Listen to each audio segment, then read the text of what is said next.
ماكدونالدز يعني جراند تشيكن سبايسي نار وبطاطس متشمله ملح. المره دي هجرب الجراند تشيكن عليه مايونيز واشوف هيبقى جامد ولا لا. يلا بينا نجرب.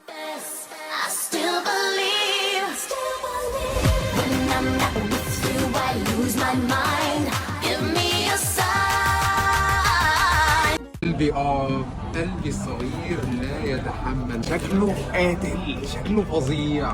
بسم الله. اخي السبايسي اللي في الجراند تشيكن بيديك جرعه سعاده غير طبيعيه. السعاده الحقيقيه اللي بجد بقى البطاطس مع صوص البيك تيستي ضرب نار. بص بص بص بص بص بص بص بص السعاده. بص بص بص بص. نحط بيك تيستي على الجراند تشيكن ونضرب.